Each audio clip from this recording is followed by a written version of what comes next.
Sarıgulov Dastan Islamovich, Kırgız Respublikasının eks-mamleketlik katçısı, mamleketlik kızmattın birinci derecedagi mamleketlik kengeşçisi, Kırgız Respublikasının Jogorku Kengeşinin eks-deputatı, Kırgız Respublikasında emgek singirgen kuruluşçusu, professor, 12 kiteptin jana 17 el aralık ilimi emgeklerden avtoru.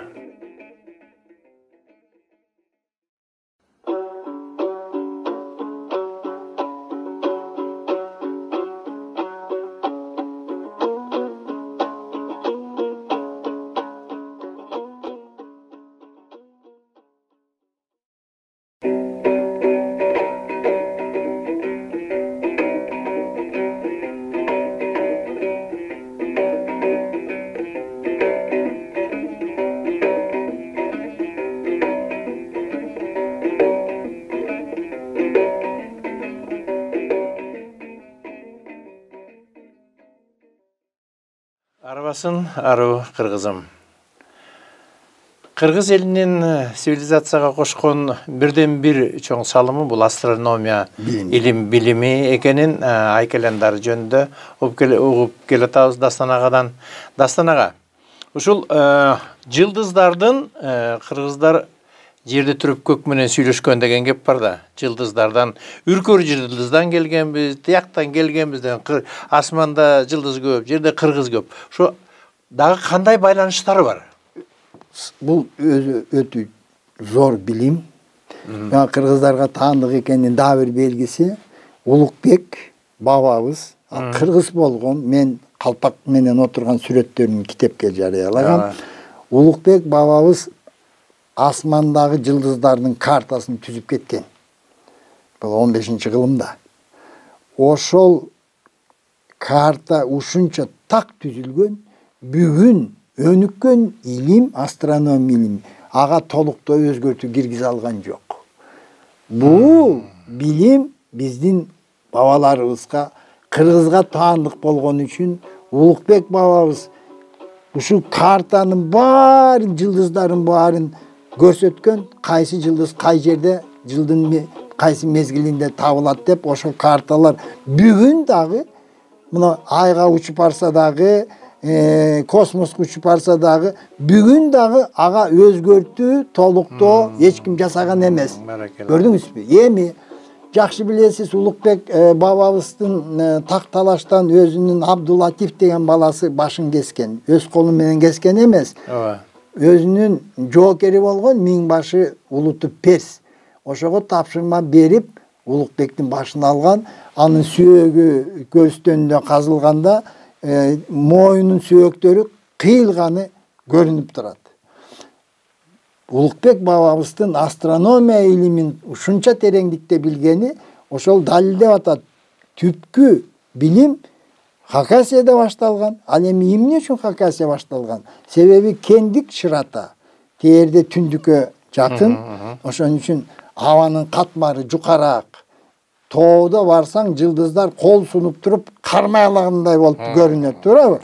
Мисалы, экваторго жакын же болбосо Каспий деңизинде бөлөк жерде асманын катмары калыңыраак болуп, анча жылдыздар таамай так көрүнбөйт. Demek al yerlerde astronomiya bilimi al uakta kalptanışı mümkün emesele. Albette bizim babalarımızın danışmandığı, oyçulduğu, oy jügürtüp, oşo tirikçilikке yıldızlardan tasirin bilgeni, bu kemengerlik, bu oğluyalık dep koysak bolot da. Oğluyalık dep bolsak bolot. Endi aytıp koyayım.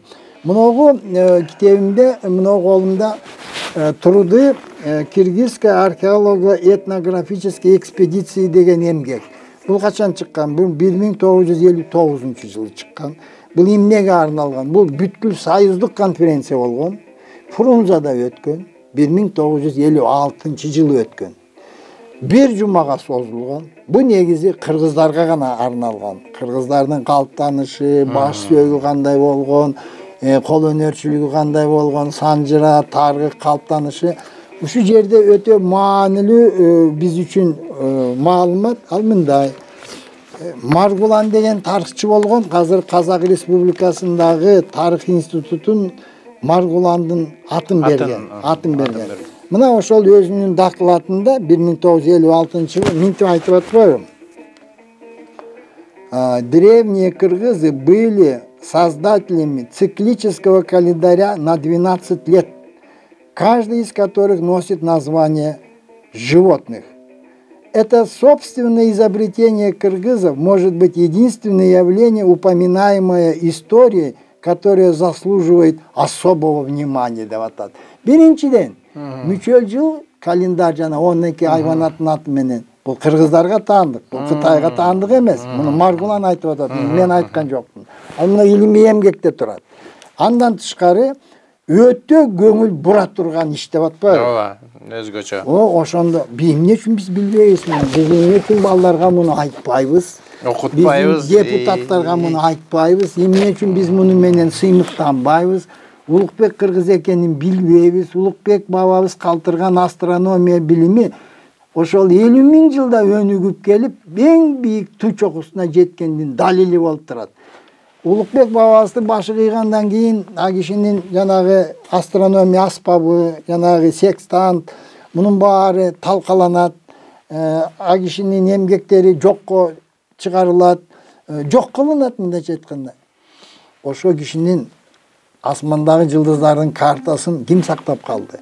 Тарыхта жазылып атат ким сактап калганын. Кушчу элинен чыккан Аль-Кушчи дейт. Аль-Кушчи ошонун шакирти экен Улукбектин. Ошол жанын кыйып отуруп, коркунуч болгонуна карабай Осман империяга барып, Константинополдон 15-16 кылымда чыгарган экен. Ошон үчүн ошол карталар сакталып калган экен.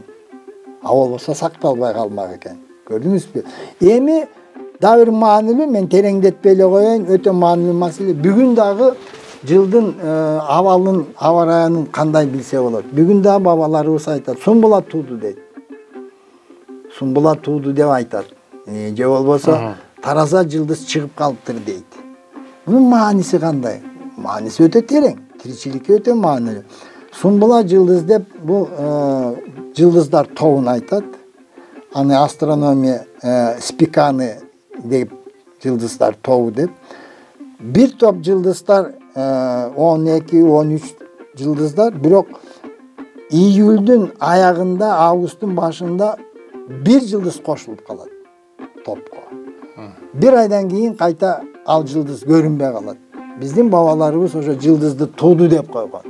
А бул эмнеге байланыштуу? Жылдыздар жылып отуруп эң жакын жерге келгенде ошол жылдыз көрүнүп калат. Бир айдан кийин кайта алыстап кетет, ал жылдыз көрүнбөй калат. Ошон үчүн кыргыздар айткан, Сумбула жылдыз тууп койбопту. А бул эмнени белгилейт? Сумбула жылдыз тууганда таң сууп калат. Таң сууп калат кадимкидей. Эртең менен чиригип каласыз эгерде мурдагыдай чыксаңыз. Таң суугандын мааниси эмнеде? Чөп ката баштайт.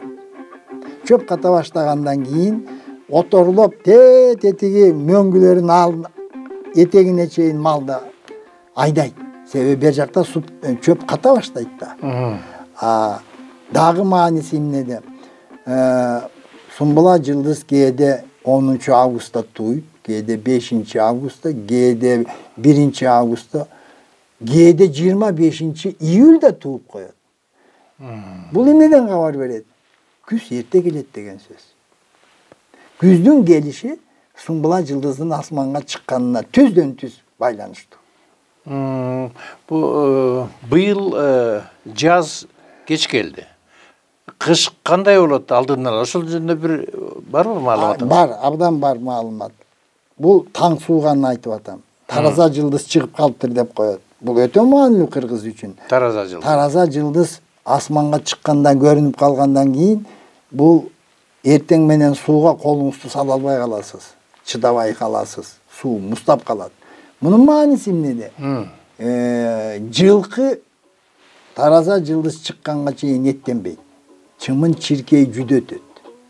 Тараза жылдыз чыккандан кийин 40 күндөн кийин жылкы 3 таман казыны байлайт.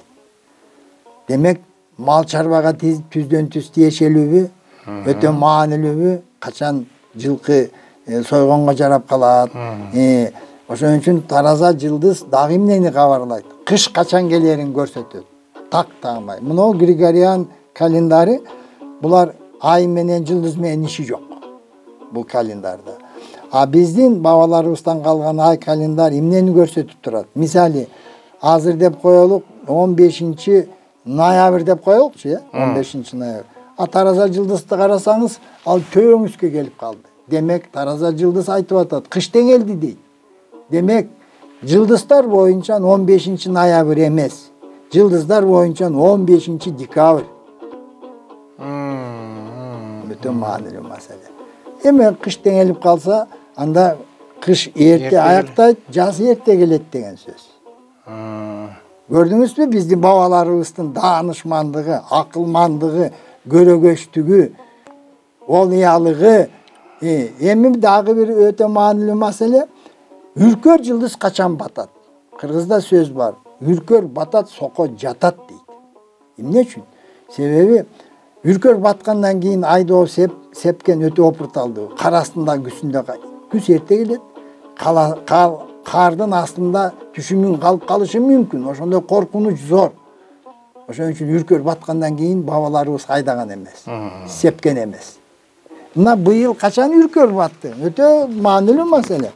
Үркөр быйыл 12 апрелде батып кетти. Мында эрте үркөр эч качан батчу эмес акыркы 20 жылда. Демейде үркөр качан жерге батат? 1-майда, 3-майда, 28-апрелде, 20-апрелде батат. Быйыл болсо мына 12-апрелде үркөр жерге батып кетти. Демек 2 жума эле айырмасы чоң таасир берет турбайбы? Абдан да 3 жумага чейин айырма. Бирок ошол эмнени айтат? Кыш өтө эрте келет дегендин белгиси. Быйыл кыш өтө эрте келет. Былтыр да эрте келген кыш. Жазда айтып атат, узук болду, узун болду мойну деп. Жок, андай эмес. Жазда эрте келди. Үркөр 12-апрелде батып калды. Демек 12-апрелден кийин айдап себүү антча түшүн бербейт. Эгерде кардын астында калса дагы жакшы түшүн бербейт. Жакшы түшүн бербейт. Маанилүү маалыматпы? Маанилүү. Биздин мына өзгөчө кырдаал министрлиги ушу календар менен даярдык көрсө, алдын ала авария бузулганын билип, ошого техникасын ылайыкташтырып, өзүнүн кызматкерлерин, эгерде тынч болсо кызматкерлерине эс алуу мүмкүнчүлүк берип, бул өтө сыры чоң. Агро министрлиги деле, айыл чарба министрлиги качан себиш керек. Мисалы, жөн эле тиричиликтен алсак, мисалы, туздайт бадыраң помидорду кышкыга, туурабы? Кээ бир учурларда ал абдан мындай соолуп калгандай чүпүрөктөй болуп калат. Эмне үчүн? Туура эмес чогултканда. Аны качан тустаган алыш керек, үзүп алыш керек. Ай жаңырып толуп атканда.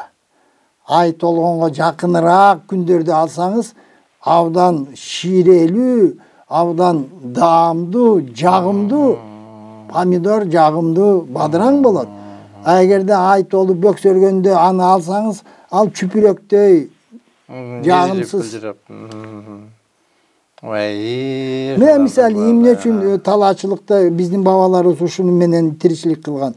Эгерде ай толуп бөксөргөндө айдап сепсеңиз, ал үрөөн өнбөйт. Ал үрөөн жерде жатат. Эмне үчүн? Анткени ай бөксөргөндө айдын гравитациясы азаят дагы, нымдуулук үрөөндөн жерге кетет. Ай жаңырып тола баштаганда эксеңиз, ал болсо жердеги нымдуулукту үрөөнгө сорот. Үрөөн нымга эртерээк эметип, тез өнөт дагы, күчтүү, жакшы түшүн берет. А үрөөн 2 жума 10 күн жерде жатып итий болгондон кийин, ал өңгөндөн деле итий болот. Анын түшүмү деле төмөн болот. Көрдүңүз, мунун баары жөн эле бирөө ойлоп тапкан эмес. Мунун баары биздин бабаларыбыздын даанышмандыгы, билермандыгы, бабаларыбыздын керемет табияттын сырын өздөштүрүп тиричиликке урунганынан кабар берет. Бул үрөөнгө байланыштуу, өсүмдүктөргө байланыштуу. Андай да ошондой. Айдын толгону, кемигени кандай? Андай да ошондой. Мындай да нымдуулуктун мөмөгө толгону же мөмөдөн кайта жерге кеткени ошол айдыга жараша болот да. Же болбосо мөмөсү жердин үстүндө же жердин астында. Помидор, айырма бадыраңдар маселен. Өнгөнү баары бир, себеби үрөөн качан өнөт? Ал нымдуулукка толуп, анан жарылат да. Эгерде жер кургак болсо, ал жата берет. Ошон үчүн жана суу салып тургандан кийин себет да. Бирок ошондой эле мааниде айдын толгону бөксөргөнү өтө маанилүү да. Мен айтайын деген ошо сабиз картошкалар өзүнчө убакта. Ооба. Ушундай. Рахмат берген маалыматтарыңызга. Ушул Дастан аганын айткандарынын баардыгы ар бириңиздердин көкүрөгүңүздөргө орун алса, жашообуз ырас эле жеңил өтөт. Бар болуңуздар.